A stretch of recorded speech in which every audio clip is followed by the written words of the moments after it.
Yeah, came at 17. Damn. Give me my money.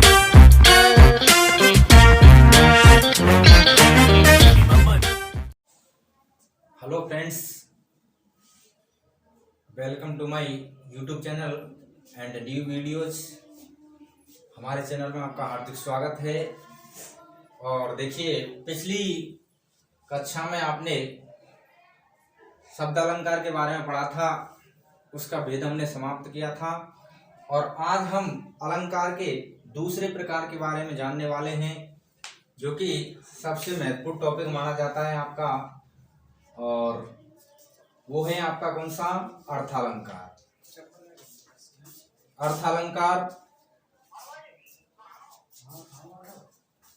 अर्थालंकार यानी नाम से ही ज्ञात होगा आपको कि जब काव्य अर्थालंकार क्या होते हैं कि जब काव्य की शोभा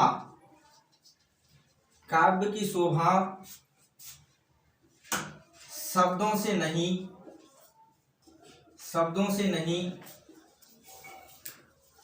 बल्कि उसके अर्थ के माध्यम से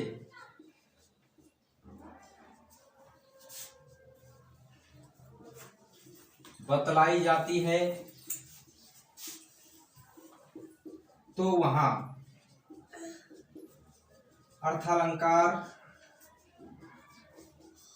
अर्थालंकार होते हैं।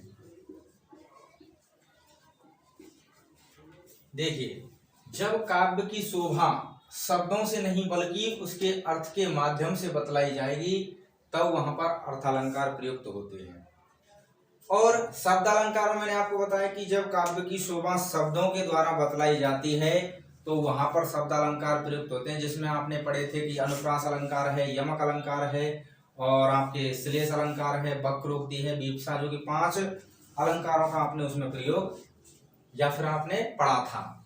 तो देखिए, यहाँ पर जब काव्य की शोभा शब्दों से नहीं बल्कि उसके अर्थ के माध्यम से बतलाई जाती है, तो वहां पर अर्थालंकार प्रयुक्त होते हैं। और अर्थालंकार आपके होते हैं, देखिए, जैसे आपका उपमा है, उपमा अलंकार, और आपका है रूपक अलंकार, उत्प्रेक्षा, विरोधाभास, पुनरुक्ति, मानवीकरण,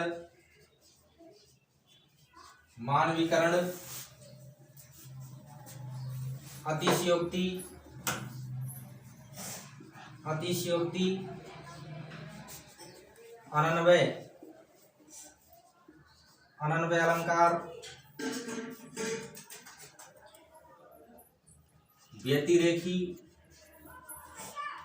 व्यतिरेक,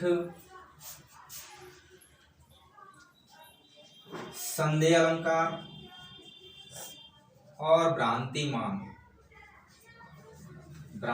अलंकार। देखिए, आपको ये सुनने में ही बड़े भयंकर लग रहे होंगे, लेकिन समझने का खेल है। आपको ये सरलता से समझ में आ जाएगा।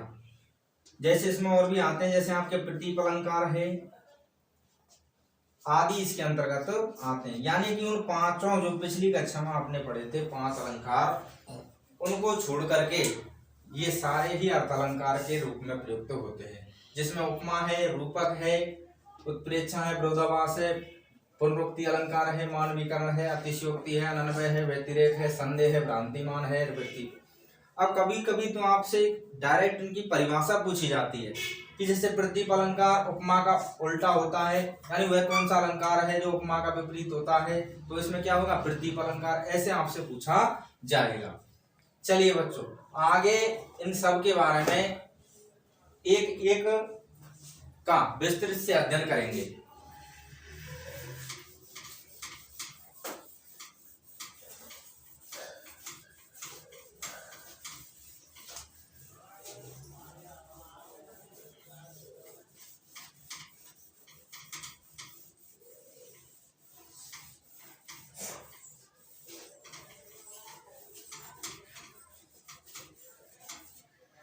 जैसे आपका है सबसे पहले उपमा अलंकार। उपमा अलंकार,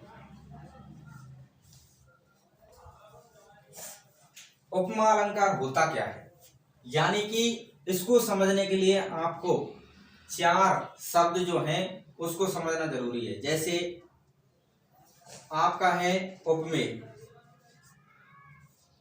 और दूसरा है आपका उपमान, तीसरा है आपका वाचक शब्द, और चौथा है आपका साधारण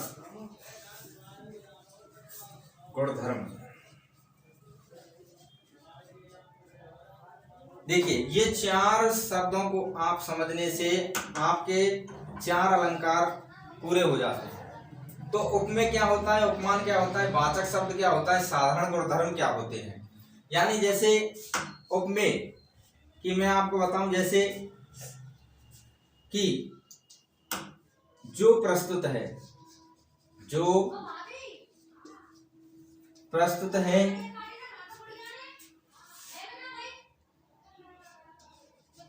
जिसकी तुलना की जाए, यानी कोई सी भी वस्तु होती है जिसकी तुलना की जाएगी, वही क्या कहलाएगा, उपमा, उपमेय सॉरी। उसके बाद उपमान है, यानी जो प्रस्तुत है या प्रसिद्ध है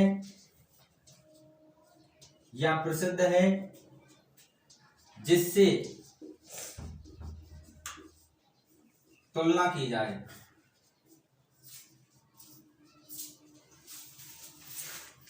यानी जो प्रस्तुत है, प्रसिद्ध वस्तु है जिससे तुलना की जाएगी। और उपमेय में क्या है, जिस वस्तु की तुलना की जाए, और उपमान क्या होता है, जिससे तुलना की जाए। अब वाचक शब्द क्या होता है कि वाचक शब्द आपका वे शब्द जो समानता और तुलना करने के लिए प्रयुक्त होते हैं, यानी वे शब्द जो समानता या तुलना के लिए प्रयुक्त हों, वही क्या कहलाते हैं, वाचक शब्द। साधारण गुणधर्म क्या है कि उपमेय और उपमान के उपमेय और उपमान के एक समान गुण, उपमेय उपमान के एक समान गुण, एक समान गुण को बताने वाले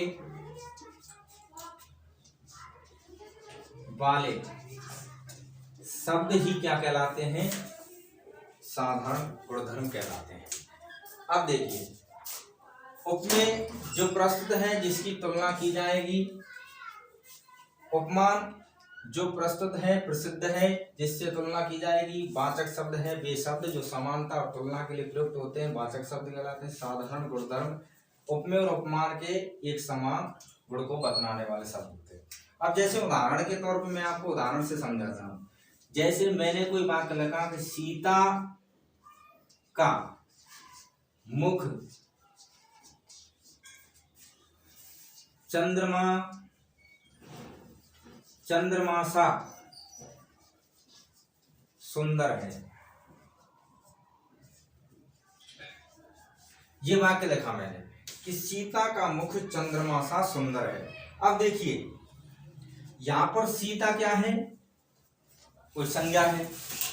अब सीता के मुख की तुलना किससे की जा रही है, चंद्रमा से। ये सा है, ये सुंदर है। अब देखिए कि मैंने लिखा था यहां पर उपमेय, यानी कि जो प्रस्तुत है जिसकी तुलना की जाए, यानी हमारे सामने सीता का मुख क्या है, प्रस्तुत है जिसकी तुलना की जा रही है, तो मुख क्या हो गया यहाँ पर, उपमेय हो गया, उपमेय हो गया। और उपमान यानी जो प्रस्तुत है, प्रसिद्ध है, जिससे तुलना की जाएगी। यानी यहाँ पर मुख की तुलना किसी से की जा रही है, चंद्रमा से, जो कि प्रस्तुत है और प्रसिद्ध है।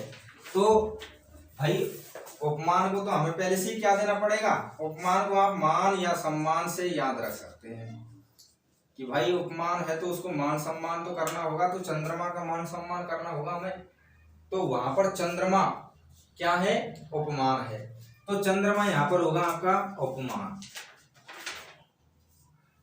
तीसरा बताया मैंने कि वाचक शब्द यानी वे शब्द जो समानता तुलना के लिए प्रयुक्त होते हैं। तो यहाँ पर जो समानता तुलना के लिए प्रयुक्त हो रहा है वो कौन सा है, सा शब्द है। और सा शब्द ही यहाँ पर क्या है, वाचक है। ये समानता बताया कि सभाई जैसा, चंद्रमा के जैसा, सूरज के जैसा।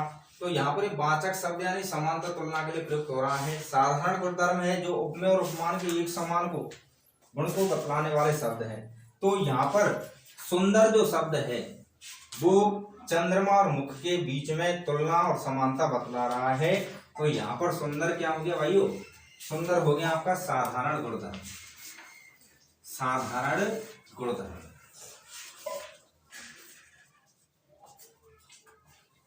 तो इस उदाहरण से मुझे आशा है कि आपको समझ में आ गया। जैसे सीता का मुख मैंने लिखा चंद्रमा से सुंदर है, तो सीता के मुख की तुलना किससे की जा रही है, चंद्रमा से। और सा सुंदर है यानी चंद्रमा के जैसा ही सीता का मुख क्या है, सुंदर है। तो सीता का मुख हमारे जहाँ सामने प्रस्तुत है, जिसकी तुलना की जा रही है, यानी तुलना किसकी की जा रही है, सीता के मुख की। जिससे तुलना की जाए यानी चंद्रमा से तुलना की जा रही है सीता के मुख की। सा यानी चंद्रसा, तो यहाँ पर वाचक क्या है, समानता तुलना के लिए प्रयुक्त हो रहा है। और सुंदर है आपका साधारण गुणधर्म जो उपमेय और उपमान के बीच में संबंध दर्शा रहा है। तो ये क्या है, आपको उपमा अलंकार को समझने के लिए सबसे पहले आपको इन चारों से अवगत होना होगा। चलिए आगे पढ़ते हैं उपमा अलंकार।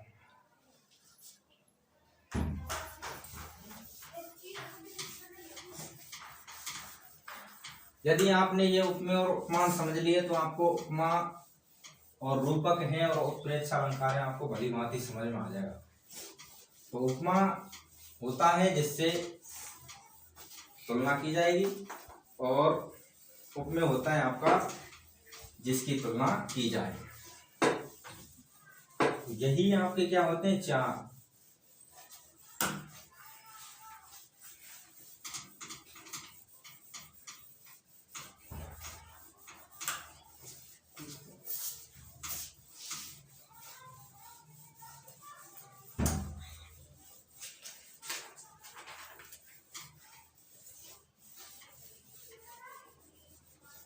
चलिए आपका है, देखिए उपमा अलंकार।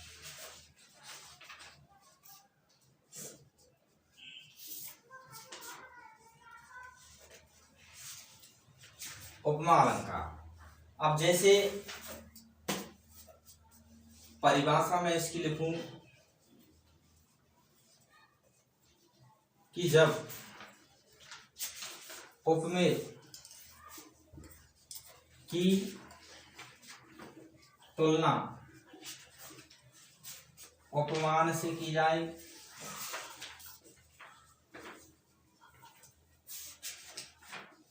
उपमेय की तुलना उपमान से की जाए तो वहां उपमा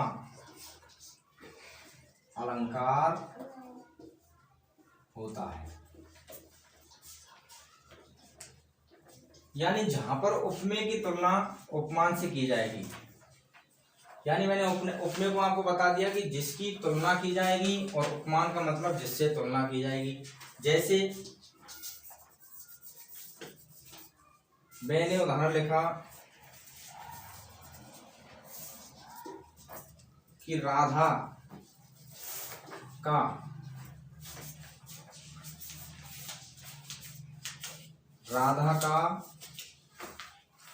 मुख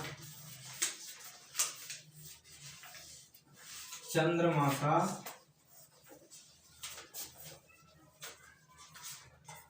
सुंदर है।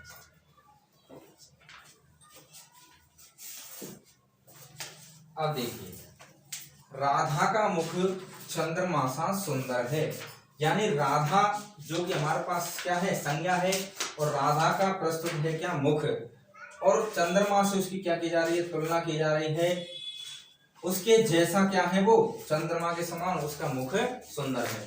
यानी यहाँ पर मुख क्या हो गया, उपमेय हो गया, और उपमान क्या होगा, चंद्रमा हो गया। अब जैसे उदाहरण और भी ले सकता हूं, तो भी ये मुख क्या हो गया, यहाँ पर उपमेय हो गया, और चंद्रमा क्या होगा, उपमान हो गया। उसके बाद ये वाचक शब्द हुआ, और ये आपका क्या हुआ, समान साधारण गुणधर्म। जैसे एग्जाम्पल और लगता हूं कि पीपर, पाक, सरिस, मंडोला। पीपर, पात, सरिस, मंडोला, यानी पीपर का जो पत्ता होता है, कभी इसमें कह रहा है कि जो पीपल का पत्ता होता है, हवा चले या ना चले लेकिन वो हलता रहता है हमेशा ही। तो इसमें बता रहा है कि पीपर के पत्ते के समान किसी कवि का मन डोल रहा है, यानी मन विचलित हो रहा है, स्थिर नहीं है। जिस प्रकार से पीपल का पत्ता होता है वो बिना हवा के हलता रहता है, उसी प्रकार कवि का मन विचलित हो रहा है, वो एक जगह स्थिर नहीं है, उसका मन भी पीपल के पत्ते के समान डोल रहा है। उसके बाद है आपका, देखिए,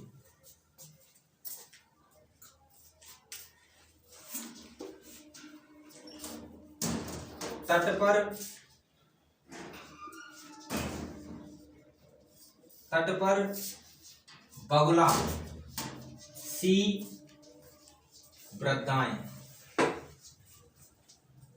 तट पर बगला सी वृद्धाएं। अब यहां पर तट पर जो महिलाएं बैठी हुई हैं उनकी तुलना बगला से कर दी है। तो तट पर बगला सी वृद्धाएं, यानी जो औरत हैं, वृद्ध हैं, वह बगला के समान दिख रही है। तो बगला क्या हो गया, यहाँ पर उपमान हो गया, क्योंकि बगला से उसकी तुलना की जा रही है, और जो भी वृद्धाएं बैठी हैं वो क्या हो गया, उपमेय हो गया। और भी जैसे इसके उदाहरण ले सकते हैं हम,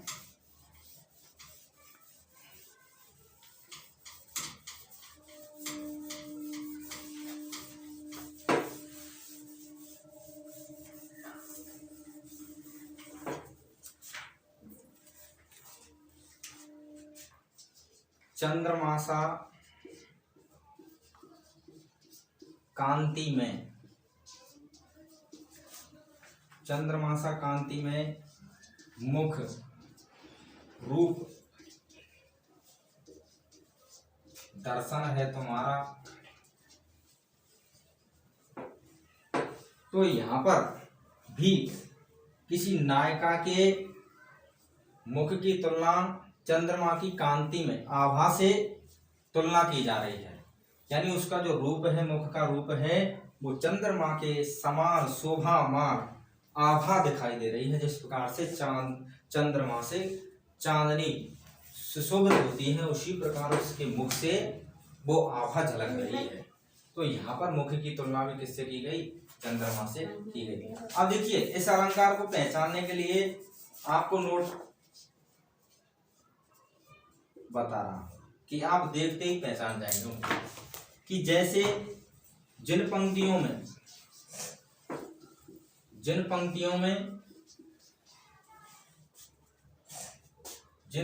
में आपको वाचक शब्द दिखाई दें।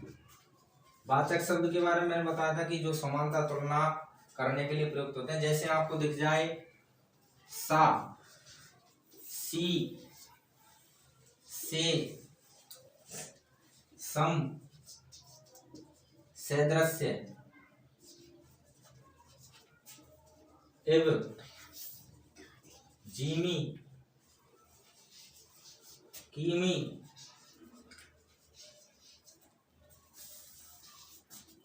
सरिस, समान, सरिस समान जैसे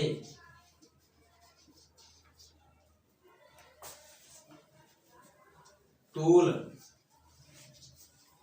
ज्यों त्यों आदि। आपको जब भी किसी भी पंक्ति में या किसी भी काव्य में आपको सा शब्द, सी शब्द, से शब्द, सम शब्द, सदृश शब्द, इव एक हरियाणवी भाषा का शब्द है, जिमी है, आपकी किमी है, सरिस है, समान है, जैसा है, तूल है, ज्यों त्यों आदि, ऐसे शब्द आपको जिस भी पंक्ति में दिखाई देंगे वहां पर उपमा अलंकार का प्रयोग होगा। अब देखिए, मैंने पहला उदाहरण दिया था आपको कि सीता का मुख चंद्र मासा सुंदर है, तो उसमें सा शब्द आ रहा था। उसी प्रकार यहाँ पर भी देखिए, चंद्रमासा कांति में रूप दूरदर्शन है तुम्हारा, तो यहाँ पर भी चंद्रमासा ये क्या है, वाचक शब्द है। और उसके बाद एक बताया था मैंने कि पीपर पात सरिस, यानी सरिस शब्द आ रहा है, तो सरिस शब्द भी किस में आएगा, उपमा अलंकार में आएगा। तो पहचानने से ही आपको क्या हो जाएगा, याद हो जाएगा। यानी जब भी आपको पंक्ति में ऐसे वाचक शब्दों का प्रयोग होगा तो वहां पर निश्चित ही कौन सा अलंकार होगा, उपमा अलंकार होगा। अब देखिए, उपमा अलंकार के दो भेद और माने जाते हैं। उपमा अलंकार के दो भेद माने जाते हैं, जैसे एक होता है आपका पूर्णोपमा और एक होता है आपका लुप्तोपमा।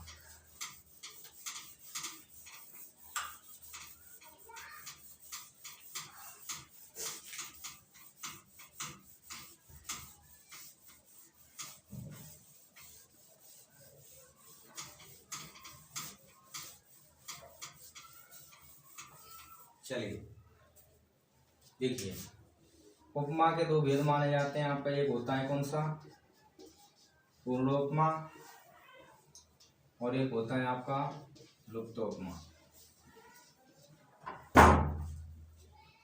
यानी पूर्णोपमा क्या होता है, पूर्णोपमा का मतलब होता है यानी जिस उपमा अलंकार में चारों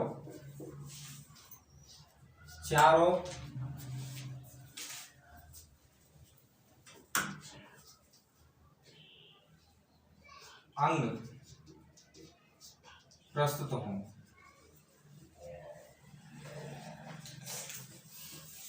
और लुप्तोपमा होता है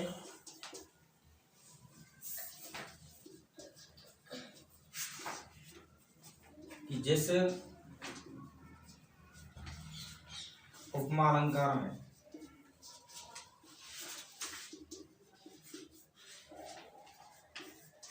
कोई सा अंग लुप्त कर दिया जाए।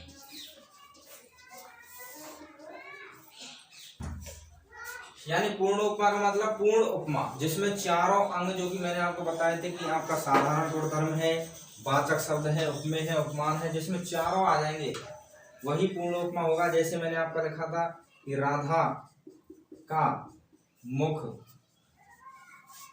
चंद्रमासा सुंदर है, तो इसमें देखिए मुख क्या है जिसकी तुलना की जा रही वो उपमेय है, उसके बाद चंद्रमा क्या है, उपमान है, इसके बाद क्या है, ये वाचक शब्द है, इसके बाद सुंदर क्या है, साधारण गुणधर्म। तो इसमें चारों अंग क्या हैं, इसके मौजूद हैं, और यही पूर्ण उपमा कहलाता है। उसके बाद है आपका लुप्तोपमा, यानी जिसमें कोई अंग इसका चारों में से कोई एक या दो लुप्त कर दिए जाएं। जैसे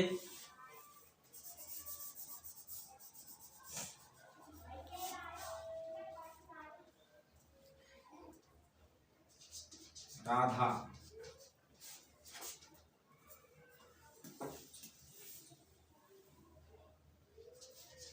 चांद सी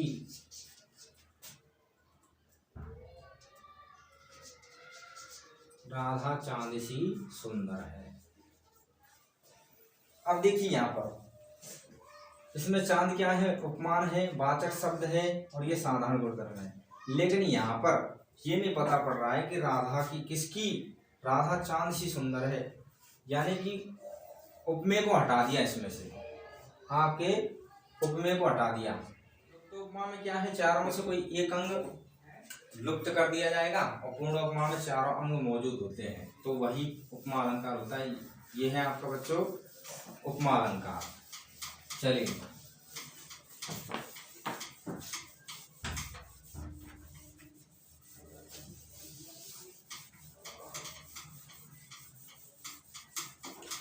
इस अलंकार की यही पहचान होती है कि इसमें सा सम सदृश्य इमे जिमे एव ज्यों त्यों तूल आदि ऐसे शब्द आए तो आपको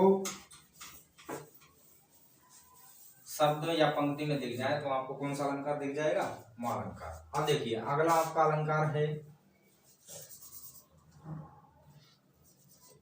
रूपक, रूपक अलंकार।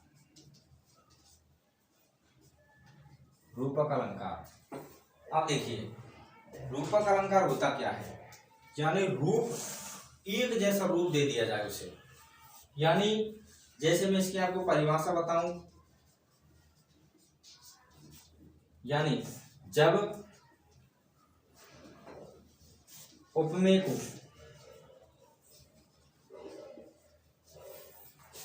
उपमान के साथ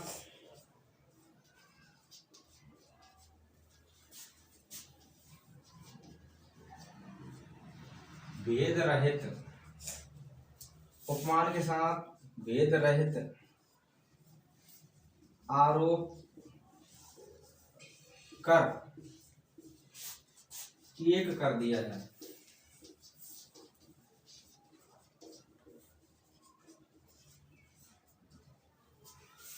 तो वहां रूपक अलंकार होता है। अब देखिए उपमेय का मतलब मैंने आपको बता दिया कि जिसकी तुलना की जाएगी, उपमान का मतलब बता दिया आपको जिससे तुलना की जाएगी। यानी जब उपमेय को उपमान के साथ भेद रहित आरोप कर दोनों को एक कर दिया जाए, दोनों को एक कर दिया जाए तो वहां रूपक अलंकार होता है। यानी कि उसे उसके जैसा ही रूप दे दिया जाता है, उसको उसके जैसा ही रूप दे दिया जाता है। जैसे इसकी पहचान यही है, आपको पहचान बता रहा हूं पहले। जैसे इसमें क्या होगा, सबसे पहले योजक चिन्ह दिखाई देंगे, योजक चिन्ह दिखाई देता है, यानी उपमेय और उपमान के बीच योजक चिन्ह दिखाई देगा, योजक चिन्ह ऐसा, तो आप समझ जाएगा कि कौन सा अलंकार है, योजक यानी कि रूपक अलंकार। जैसे उदाहरण के लिए सीता का मुख चंद्र है, तो सीता का मुख चंद्रमा जैसा नहीं है, वो किसमें था, उपमा में था। तो यहां पर कवि बता रहा है कि सीता का मुख चंद्र यानी मुख रूपी चंद्र है, यानी मुख को ही क्या रूप दे दिया, चंद्रमा ही दे दिया कि भाई सीता का मुख चंद्र है। अब जैसे कोई आदमी जैसे शादी करने से पहले लड़की देखने के लिए जाता है, तो उसमें किसी व्यक्ति ने पूछा कि भाई ये तो बात बता के लड़की को देख करके आया था तो उसका कैसा रूप था, तो वो आदमी बताता है कि भाई सीता का मुख जो है वो चंद्र है, सीता का मुख चंद्र है, सीता का मुख नहीं है, वो क्या है, चंद्र है वो। तो यहाँ पर रूप किसे दे रहा है, वो चंद्रमा ही रूप दे रहा है उसे। जैसे और भी है आपके चरण, कमल, बंदो, हरि, राई, यानी हरि के जो बंधन करने के लिए चरण हैं वो कमल के समान हैं, यानी कमल रूपी क्या है, चरण है। तो इसमें भी क्या है, योजक चिन्ह है। और भी आपके जैसे उदाहरण ले सकते हैं हम कि जैसे मैया में, चंद्र खिलौना ले,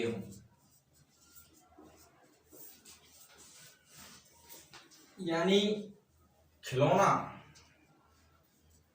यानी मैया तो कह रहा है, मैया से भी पुत्र कह रहा है, जिद कर बैठा है कि मैया मैं तो चंद्र रूपी खिलौना ही लूंगा। यानी उसे खिलौना नहीं चाहिए, उसे तो पूरा ही क्या चाहिए, चंद्रमा ही चाहिए। तो वह अपने खिलौने के रूप में किसे मांग रहा है, चंद्र खिलौने को मांग रहा है। तो यही पहचान इसकी रूपक अलंकार की यही होती है कि योजक चिन्ह हमेशा आएगा इसमें उपमेय और उपमान के बीच में। आपको जब भी जिस भी पंक्ति में, जिस भी वाक्य में, जिस भी काव्य में आपको उपमेय और उपमान के बीच में या फिर योजक चिन्ह दिखाई दे, तो वहां पर निश्चित ही कौन सा अलंकार होगा, रूपक अलंकार होगा। तो यह है आपका कौन सा, रूपक अलंकार। चलिए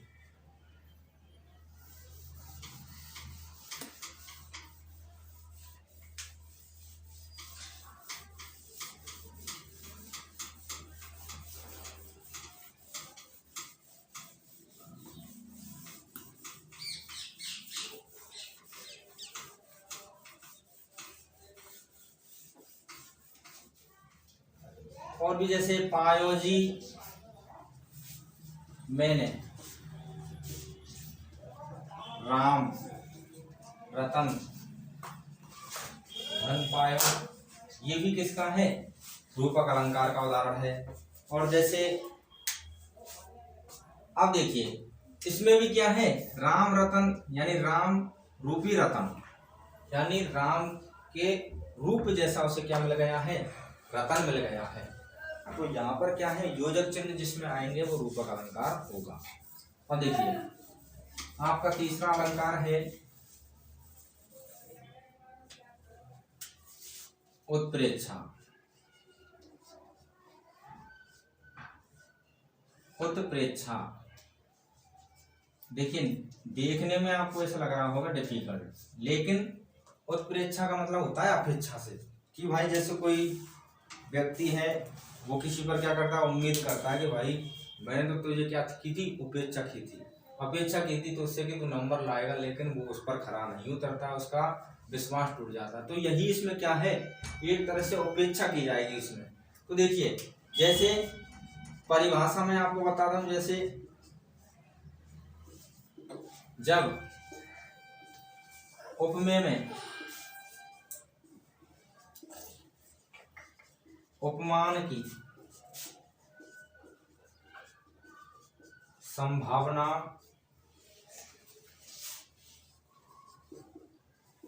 व्यक्त की जाए तो वहां उत्प्रेक्षा अलंकार होता है।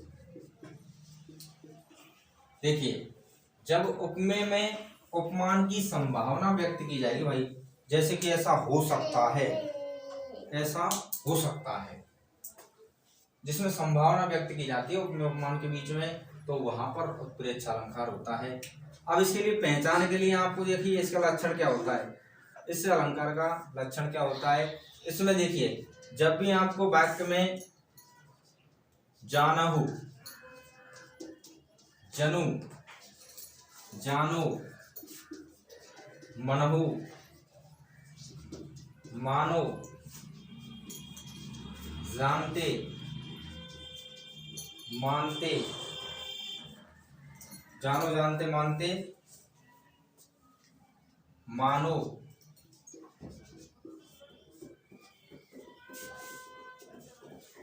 आदि क्या आएंगे, शब्द आएंगे। यानी जब भी आपको जानहु, जनु, जानो, मनो, मानो, जानते, मानते, मानो आदि शब्द ऐसे दिख जाए तो वहां पर उत्प्रेक्षा अलंकार होता है। जैसे एग्जाम्पल देता हूं, वही राधा वाला कि राधा का मुख मानो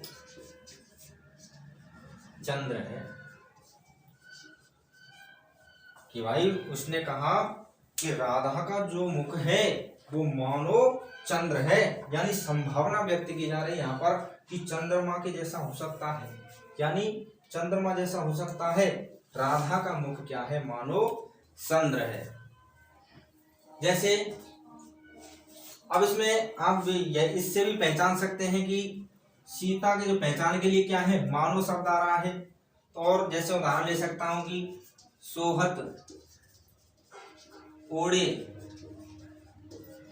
पीत, सोहत ओढ़े पीत पट,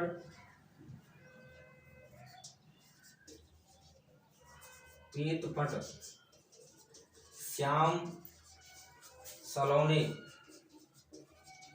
गात, मानो नील मणि,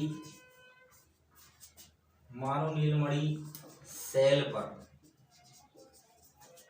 आतप पड़ो प्रभाव। अब देखिए इसमें कि सोहत ओढ़े पीत पट श्याम सलोने गात, मानो नीलमणि सैल पर आतप पड़े प्रभात, यानी कि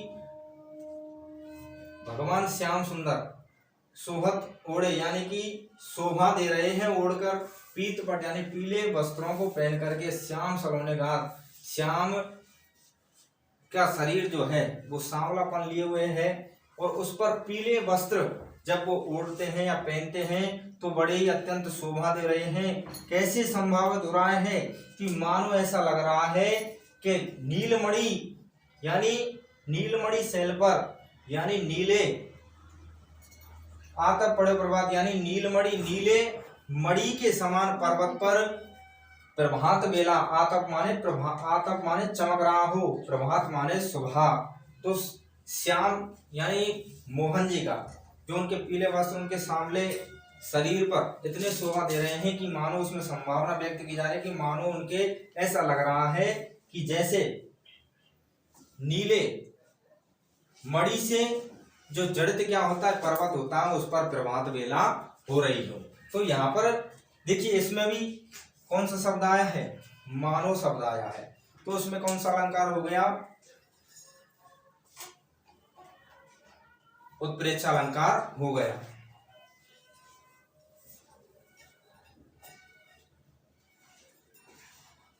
जैसे और भी उदाहरण दे सकता हूं मैं आपके लिए।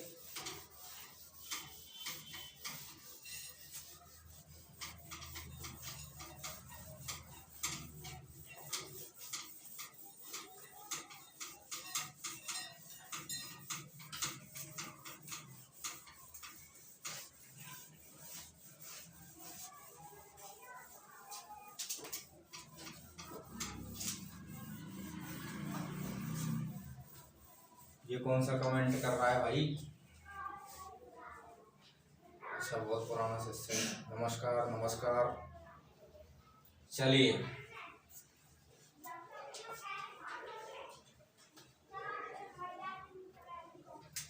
देखिए जैसे उदाहरण पद्मावती, पद्मावती सब सखी बुलाई, पद्मावती सब सखी बुलाई, जनु फुलवारी, जनु फुलवारी